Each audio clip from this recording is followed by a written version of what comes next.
नमस्कार, फिर से आपका स्वागत है आरवी न्यूज़ में।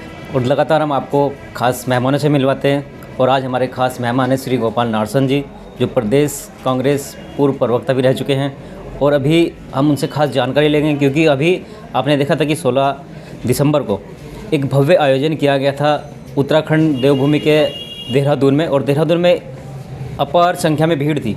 उसी पर आज हम खास जानकारी लेंगे। आखिर राहुल गांधी जी के क्या विचार रहे हैं, उनके बारे में क्या व्यक्तित्व रखते हैं और राहुल गांधी जी ने क्या सौगात उत्तराखंड में दी है, उस पर भी हम चर्चा करेंगे श्री गोपाल नारसन जी से। बहुत बहुत स्वागत है सर आपका। नमस्कार। सबसे पहले तो मैं आरवी न्यूज़ को धन्यवाद देना चाहूँगा कि उन्होंने इस करंट टॉपिक पर मुझसे बात कर रहे हैं आप, और निश्चित रूप से प्रेस के लिए, मीडिया के लिए ये बहुत ज़रूरी है कि हम राजनीतिक हलचल जो भी हो उस पर हम प्रकाश डालें। जैसा कि राहुल गांधी जी की कल की मीटिंग रही है, जनसभा रही है, रैली रही है, ये विजय सम्मान यात्रा के रूप में, विजय सम्मान रैली के रूप में यह आयोजन था। और मैं कह सकता हूं कि भीड़ की दृष्टि से ये ऐतिहासिक रैली थी। अभी कुछ दिनों पहले माननीय प्रधानमंत्री जी की रैली उसी स्थान पर हुई थी। वहाँ पर आप देख रहे होंगे कि उस समय कुर्सियाँ अधिकांश खाली थी, लोग सुनना नहीं चाह रहे थे। सुने क्यों नहीं, और राहुल गांधी को सुनने के लिए पूरे प्रदेश से भीड़ क्यों आई? इसका सीधा सीधा अंतर है कि जब तक आप जनता के हितों की बात नहीं करेंगे, जब तक आप जनता के सपनों को साकार नहीं करेंगे, जब तक आप रोते हुए लोगों के आंसू नहीं पहुंचेंगे, जब तक आप हर व्यक्ति के चेहरे पर मुस्कान नहीं लाएंगे, तब तक मीठी मीठी बातों से काम चलने वाला नहीं है। और यही हुआ भी है। माननीय प्रधानमंत्री जी की रैली में भीड़ का न आना और राहुल गांधी की रैली में भीड़ का बेतहाशा आना, ये साबित करता है कि उत्तराखंड में भाजपा जा रही है और कांग्रेस आ रही है। अच्छा, जैसे कि राहुल गांधी एक यूथ पर कार्य करते कि जो यूथ हमारी है, बहुत सारे यूथ हैं जो उनके साथ में जुड़े हुए, क्या यही कारण मुख्य था उनका जुड़ने का? देखिए, युवाओं के साथ तो बहुत बड़ा धोखा किया है मोदी सरकार ने। जब आपको याद होगा सन 2014 में जब माननीय मोदी जी ने चुनाव आगाज किया था तो उनका फोकस युवाओं पर था और युवाओं ने उन पर भरोसा भी किया था कि हम आपके साथ हैं, और उन्हीं की बदौलत में सत्ता में आए भी। लेकिन हुआ क्या, युवाओं को भूलते चले गए। और आज हालत यह है कि पिछले 2014 से लेकर के आज तक रोजगार पूरी तरह से ठप हो गया है। आज व्यापारी पूरी तरह से परेशान है, किसान पूरी तरह से परेशान है। आप देखिए ना, पूरे 383 दिन तक किसान आंदोलन करता है और तब जाकर के आप कहते हैं कि हमसे भूल हो गई। कृषि कानूनों को लेकर के पहले आप अड़े रहे और 700 किसानों ने अपनी शहादत दी है इसमें, तो इसका जवाब कौन देगा? तो जब आप जनता के हितों के साथ खिलवाड़ करेंगे, जब जनता की भावनाओं के साथ खिलवाड़ करेंगे, जनता का उत्पीड़न करेंगे, तो जनता आपको बर्दाश्त नहीं करेगी। और वही ये समय है कि अब जैसे 5 राज्यों के चुनाव हो रहे हैं, आप इसके परिणाम देख लेना। इन राज्यों में भाजपा का सफाया होना है और फिर 2024 में केंद्र से भी भाजपा साफ होगी। सर, जैसे कि आम आदमी पार्टी भी बीच में अपने पैर पसार ही रही है, कुछ लोगों का मानना है कि आम आदमी पार्टी से कांग्रेस का वोट कटेगा।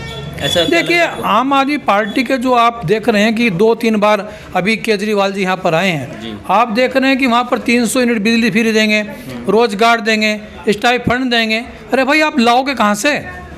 आप ये बताइए ना। उत्तराखंड के जो संसाधन है, उत्तराखंड की जो आमदनी है, वो उत्तराखंड के लोगों के लिए है, उत्तराखंड के विकास के लिए है।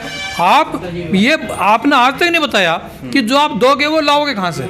तो जब आपके पास देने के लिए है ही नहीं, तो आप किसको दोगे? आप जनता को धोखा दे रहे हैं और जनता ये धोखा बर्दाश्त नहीं करेगी। उत्तराखंड के अंदर 2 ही राज्यों की, 2 ही पार्टियों की लड़ाई है, और वो चुनावी लड़ाई वो है कांग्रेस और भाजपा की।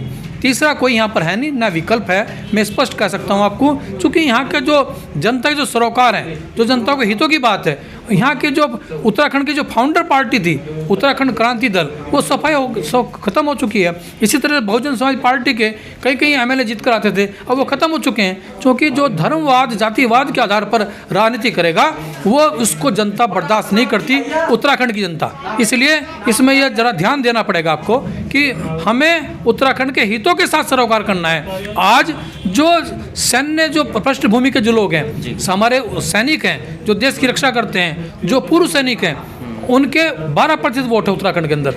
तो उस वोट की लड़ाई बेसिकली है। और जैसे कि भाजपा सान्य धाम की बात कर रही है, अभी कल राहुल गांधी जी आए, राहुल गांधी जी ने जो सैनिकों का सम्मान किया है, तो वो सम्मान करना जरूरी है, क्योंकि देश के अंदर ये पार्टी जो है वो सैनिकों का, सेनानियों का और उत्तराखंड आंदोलनकारियों का सम्मान करती है, जिन्होंने देश के लिए काम किया, जिन्होंने देश पर बलिदान दिया है, उसको हित सुरक्षित करने का, उनको सम्मान देने का और देश की गरिमा की रक्षा करने का जो काम करता है, उसको कांग्रेस सपोर्ट करती है। सर, जैसे कि अभी चुनाव माहौल चल रहा है, 2022 विधानसभा में बहुत सारे लोग दावेदारी कर रहे हैं, रुड़की से भी, क्योंकि आप भी रुड़की से हैं, तो कहीं ना कहीं आपका भी हमने बोर्ड देखे हैं, होल्डिंग पोस्टर्स देखे हैं लगे हुए कि आप भी चुनाव में दावेदारी इस बार करेंगे, तो क्या मानते हैं कि कांग्रेस पार्टी कैसे व्यक्ति को इस बार रुड़की में उतारेगी? देखिए, मैं तो रुड़की नहीं, मैं तो पूरे उत्तराखंड की बात करता हूँ, सभी 5 राज्यों की बात करता हूँ। सबसे पहले निष्ठा देखनी चाहिए। अगर निष्ठा नहीं देखते तब नुकसान होता है। जो पिछले चुनाव में जो माननीय हरीश रावत जी की सरकार गिरी थी, उसमें 13 लोग कांग्रेस के बगावत करके गए थे, क्योंकि हमने उनकी निष्ठा नहीं देखी थी। जब आदमी स्वार्थ के कारण दल बदलता है, अपनी ही सरकार को गिराता है, तो उससे बड़ा महापाप कोई हो नहीं सकता। तो मैं तो यही निवेदन करूंगा कांग्रेस हाईकमान से कि निष्ठा देखिए, ऐसे व्यक्ति को टिकट देना चाहिए जो विचारों से, तन मन धन से कांग्रेसी हो और वो कभी भी कांग्रेस के साथ गद्दारी न करें। और ऐसे व्यक्ति को टिकट मिलना चाहिए जिसने कभी भी, एक बार भी कभी कांग्रेस के साथ गद्दारी नहीं की। यदि ऐसे व्यक्ति को आप टिकट देंगे तो निश्चित रूप से कांग्रेस मजबूत होगी। क्योंकि आपको जन्मजात कांग्रेसी भी कहा जाता है, और कुछ बहुत सारे लोग ऐसे भी हैं जो केवल दर बदल लेते हैं टाइम टू टाइम। अभी कुछ भाजपा से भी कुछ लोग सुनने में आ रहे हैं कि वो कांग्रेस नहीं, देखिए, आने वाले का तो स्वागत है। मैं तो ये कहता हूँ कि किसी को किसी भी राजनीतिक पार्टी में कभी भी दरवाजे नहीं होने चाहिए, बिना दरवाजे के राजनीतिक दल होने चाहिए। आ जाए, स्वागत है, लेकिन उनको उनके स्थान पर रखिए। आप जो लोग आ रहे हैं वो केवल ऐसा कि भाई उनकी तो सरकार जा रही है, नहीं, केवल स्वार्थ के कारण अगर कोई आ रहा है, केवल कुर्सी के लिए कोई आ रहा है, तो उसको टिकट नहीं मिलना चाहिए। मैं तो ये सजेस्ट करूंगा, क्योंकि अब जो समय है, अब समय है स्थायित्व का। जो अगर आप निष्ठावान व्यक्ति को टिकट देंगे तो उससे आपका भविष्य सुरक्षित होगा, आपकी पार्टी सुरक्षित होगी। और फिर मैं तो स्वतंत्र सेनानी परिवार से आता हूँ। मेरे सगे मामा ने 17 वर्ष की आयु में हरिद्वार में शहादत दी थी, 3 गोलियां तिरंगे के लिए खाई थी। 17 वर्ष की आयु में कोई शहीद हुआ हो, ये पहला उदाहरण हरिद्वार के अंदर है, पूरे देश के अंदर। तो ऐसे परिवार के हम लोग हैं, और हम तो जन्मजात कांग्रेसी हैं। हमने कभी किसी दल के साथ हम सोचा भी नहीं है। तो हमारे परिवार को अगर सम्मान मिलता है तो मैं कांग्रेस का धन्यवाद करना चाहूँगा। सर, रुड़की के विकास की बात बहुत सारे लोग करते हैं कि रुड़की में विकास नहीं होता, आखिर रुड़की का विकास जाता कहाँ है, लेकिन क्या मानते हैं कि रुड़की में किस तरह से विकास सही तरह से होगा? देखिए, रुड़की एक ऐसा विश्व के पटल पर शहर है जहाँ घनत्व की दृष्टि से सबसे ज़्यादा इंजीनियर बसते हैं। रुड़की में क्या नहीं हुआ? देश का सबसे पहला डाकघर रुड़की में था, लेविल का आविष्कार रुड़की में हुआ, देश में सबसे पहला ट्रेन रुड़की से चली, जो सिंचाई विभाग में जो एक्वाडक्ट है, जो इंजीनियरिंग का बेहतरीन नमूना है, वो रुड़की के अंदर है।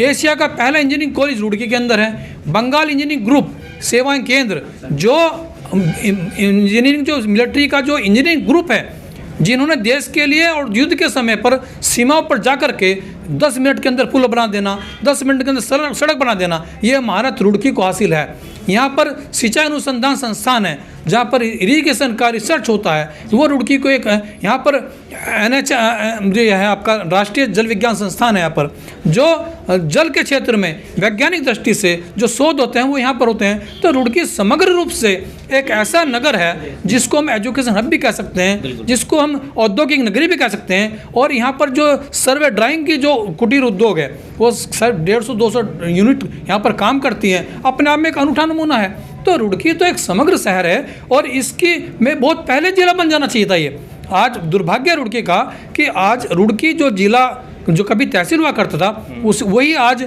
हरिद्वार जिला है। तो इसको अपने आप में एक एबिलिटी रखता है कि रुड़की को जिला भी बनना चाहिए और रुड़की का विकास होना चाहिए। मैं कहता हूं कि जो रुड़की के बीच से नहर जा रही है, ऐसा शहर आपको कहीं नहीं मिलेगा। तो यहाँ पर इसमें जल पर्यटन के रूप में भी विकसित कर सकते हैं, हम ऐतिहासिक धरोहर के रूप में विकसित कर सकते हैं। यहाँ पर अंग्रेजों का कब्रिस्तान जो है, ये पहला उदाहरण है। आप देख रहे हैं कि यहाँ पर कब्रिस्तान तक ऐतिहासिक धरोहर है, तो बेहतरीन नमूना है यहाँ पर। तो हम लोग इस रुड़की को संजो कर रखें, सजा कर रखें और रुड़की के लोगों का सम्मान रखें, यही मैं कह सकता हूँ। चलते चलते सर एक छोटी सी जानकारी और हम चाहेंगे कि हमारे दर्शकों को मिल जाए। रुड़की जो यूथ है हमारी, जो यूनियन से बहुत सारे काम करते हैं, और युवाओं के लिए क्या एक संदेश आप छोड़ के जाएंगे, क्योंकि अभी आपने बताया कि रुड़की को शिक्षा नगरी भी कहा जाता है, तो एक युवाओं के लिए एक छोटा सा एक संदेश। नहीं, निश्चित रूप से देश का भविष्य युवाओं पर टिका है, और युवाओं को मैं कह सकता हूँ सबसे ज़्यादा गाइडलाइन अगर मिलती है तो रुड़की से मिलती है। दुनिया का हर युवा ये चाहता है कि उसका एडमिशन रुड़की के अंदर हो, IIT रुड़की में एडमिशन हो, क्योंकि रुड़की कभी पहले रुड़की कॉलेज ऑफ इंजीनियरिंग था, फिर वो थॉमसन कॉलेज हुआ, फिर वो रुड़की विश्वविद्यालय हुआ, फिर वो IIT रुड़की हुआ। लेकिन जो इंजीनियरिंग की जो शिक्षा की जो गुणवत्ता है वो रुड़की की ऊंचाइयां छूती है। दुनिया में सबसे ज़्यादा इंजीनियर रुड़की ने दिए हैं, इसलिए रुड़की की तरफ युवाओं का आकर्षित होना स्वाभाविक है, और मैं कह सकता हूं कि रुड़की के प्रति युवाओं का भविष्य सुरक्षित है। सर एक छोटा सा सवाल है कि लगभग रुड़की से कितने गाँव जुड़े हुए हैं? नहीं, रुड़की विधानसभा क्षेत्र से तो करीब 4-5 गांव ही जुड़े हैं, ज़्यादा नहीं, 6 गांव हैं कुल मिलाकर के। अधिकांश तो जो शहर है हमारा रुड़की वही इस क्षेत्र के अंदर आता है, लेकिन मैं इसको केवल रुड़की विधानसभा क्षेत्र तक नहीं मानता हूँ। जो नगर निगम है वो कई विधानसभा को कवर करता है, और समग्र विकास होना चाहिए, और समग्र विकास से ही हम सबका विकास संभव है। और मैं कह सकता हूँ कि अगर रुड़की के अंदर समाज का आखिरी व्यक्ति के चेहरे पर मुस्कान है, समाज के आखिरी व्यक्ति को रोटी और कपड़ा और मकान मिल रहा है, हाँ, समाज के आखिरी व्यक्ति का इलाज समुचित रूप से हो रहा है, समाज के आखिरी व्यक्ति को दोनों टाइम का भोजन मिल रहा है, तो उससे बड़ी उपलब्धि कोई और हो नहीं सकती। और हर गरीब के बच्चे का अगर एडमिशन स्कूल के अंदर हो जाता है, उसकी पढ़ाई हो जाती है, तो यही हमारे विकास का पैमाना होगा। बिल्कुल, बहुत बहुत धन्यवाद सर हमारे साथ जुड़ने का। तो ये थे हमारे साथ श्री गोपाल नारसन जी, जो गांव नारसन से बिलोंग करते हैं, लेकिन एक अपने आप में एक पहचान है, क्योंकि वकालत भी है, यानी एडवोकेट भी है, और समाज सेवा में तो काफ़ी समय से जुड़े हुए हैं। लेकिन सबसे अच्छी जानकारी आपके लिए है कि कांग्रेस प्रवक्ता लगातार कई सालों से हैं, और जन्मजात कांग्रेसी भी रह चुके हैं। तो देखते हैं कि विधानसभा 2022 में इस बार क्या होने वाला है, कुछ नया रहेगा या नहीं रहेगा। जुड़े रहिए आप RV न्यूज़ पर। जय हिंद, जय भारत।